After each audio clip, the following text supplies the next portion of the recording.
Maybe you're starting to get more into your own personal style. You're starting to improve how you dress. And so you're doing a little bit of research. You're reading blogs and you're going on style forums. And maybe you're probably here checking out YouTube videos. There's a lot of content out there that tells you these are the absolute truths. You must follow these style rules for you to dress well.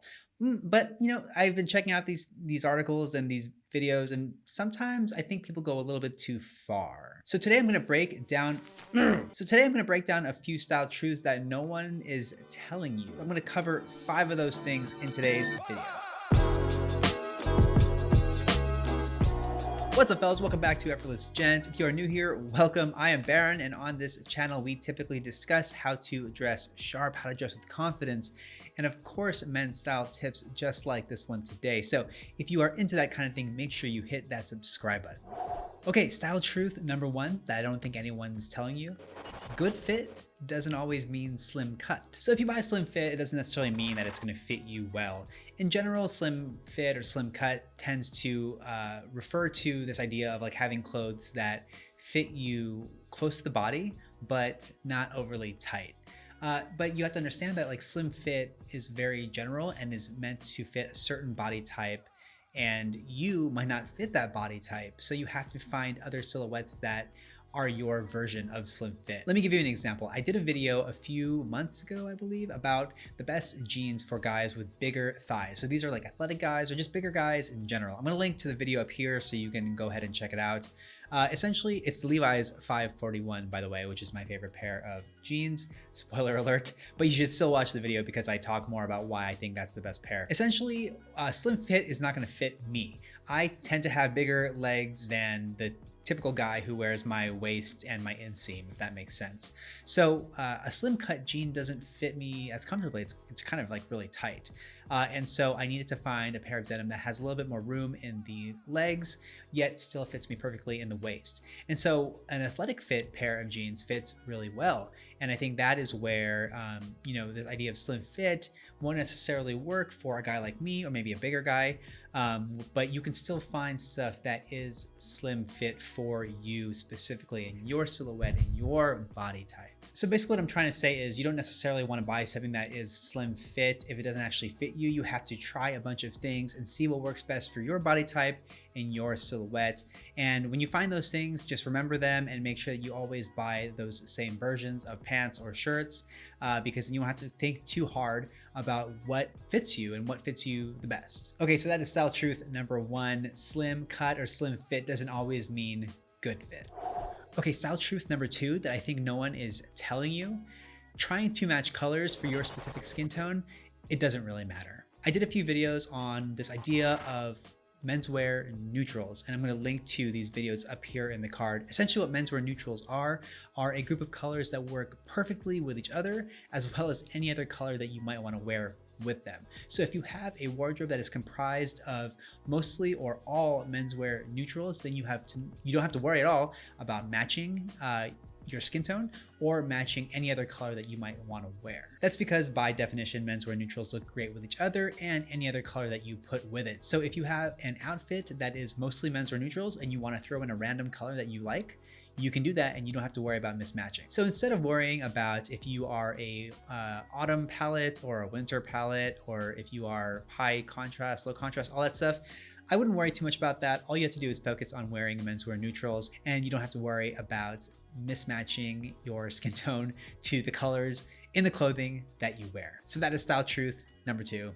Skin tone plus finding colors, your palette, whatever all that stuff they say, that doesn't really matter.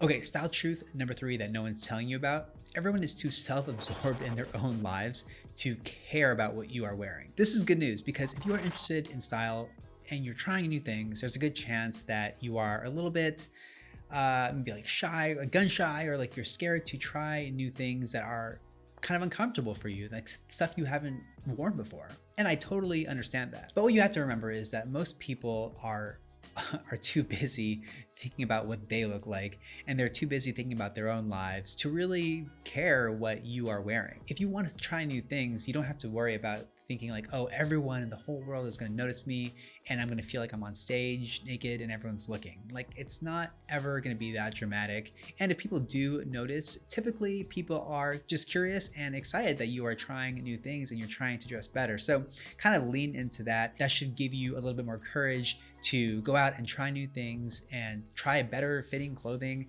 try different colors that you wouldn't normally wear. Just try stuff and see if you like it.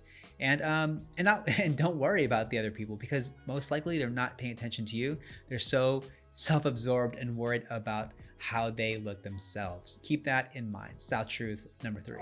Style truth number 4 that I think no one is telling you: it's okay to mix your leathers and your metals. What I mean by that is this: you can wear a two-tone watch and you can wear a silver or steel ring, and you can also wear gold rings and gold necklaces. It's okay to mix and match your metals. It's not that big of a deal if you're not wearing all one color metal, whether it be yellow or white. But let's say, for example, if you do have a two-tone watch or a two-tone wedding band like I do, it's pretty easy to mix and match, because like that one central piece of jewelry is already has 2 different metals in it. So it's okay if you kind of mix and match other metals somewhere else in your outfit. When it comes to leathers, the only thing I care about matching is my belt and my shoes when I'm wearing a formal outfit. So if I happen to be wearing a suit or trousers and I'm wearing a belt, I want to make sure that my shoes match that same leather color. It doesn't have to be perfectly exact, but if I'm wearing like a medium brown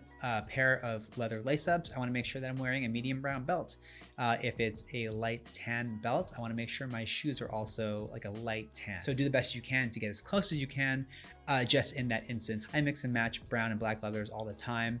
It doesn't really matter. So the only thing I would keep in mind is if you are wearing a formal outfit, to make sure that your belt and your shoes match. Other than that, it's a free-for-all. Okay, finally, style truth number 5 that I don't think anyone is saying, but I'm gonna go out and say it. Quality doesn't really matter. Now, I know a lot of us always talk about quality, how quality is important, and craftsmanship, and the quality of the cloth, the quality of the construction, and to some extent, yes, that is true. If you're going to spend $2,000 on a suit, you want to make sure that the quality is good, right? If you're going to buy a $1,000 leather jacket, you want to make sure that the quality of the leather is good.